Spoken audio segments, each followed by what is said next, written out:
Yes, guys, what's happening? What's happening? Larry from the Gym Rat Pack here, and I'm here with another video. This video was about a case that we covered quite a while ago, and we thought we were seeing the end of this. But basically, if you all remember Alec Baldwin, who was being charged with manslaughter because of the Rust shooting, where the cinematographer, I forget her name, but she was shot and killed. And it was alleged that Alec Baldwin pointed the gun at her and pulled the trigger. But the case was against Alec Baldwin anyway, was dropped because it was deemed that the gun was modified or something like that. The case against the armorer is going on right now.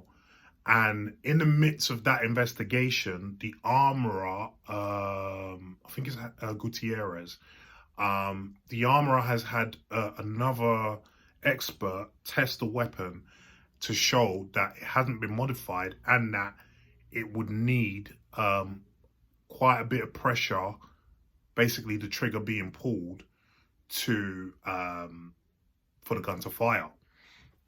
So this is problematic for Alec Baldwin because when he was charged, obviously he didn't go through a trial. So there's no double jeopardy. It's not like he went for a trial and was found not guilty. And so no, another case cannot be made against him.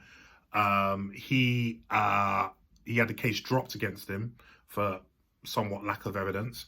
And now more evidence has come through.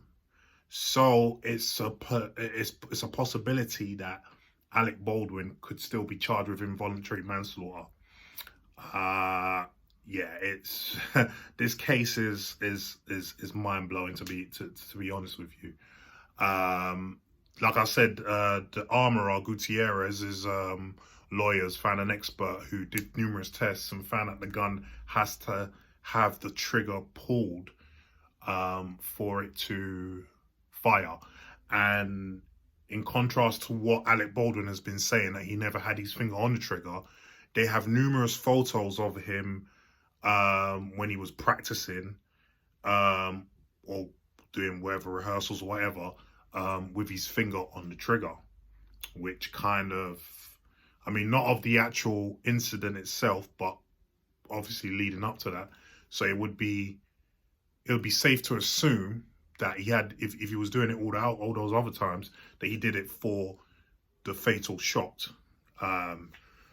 So I don't know if they are going to recharge him, should I say, with involuntary manslaughter, but the possibility is there. And I do know that he managed to make a deal with Alana Hutchins' family. That's it. That's the victim. He managed to make a deal with them where they will executively produce this film as well. They'll see something off the profits and whatnot.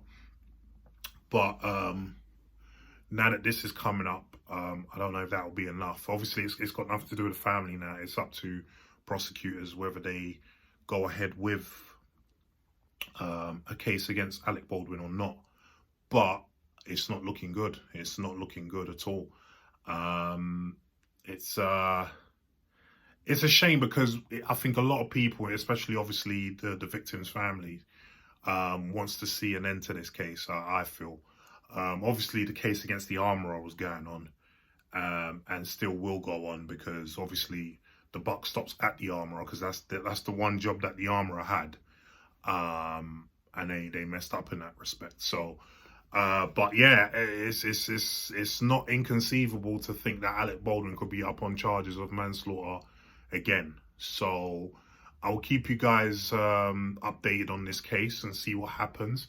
But yeah, what do you guys think about him potentially being charged again with involuntary manslaughter? You think it's right, not right? Leave some comments down below and let me know what you think, please, yeah?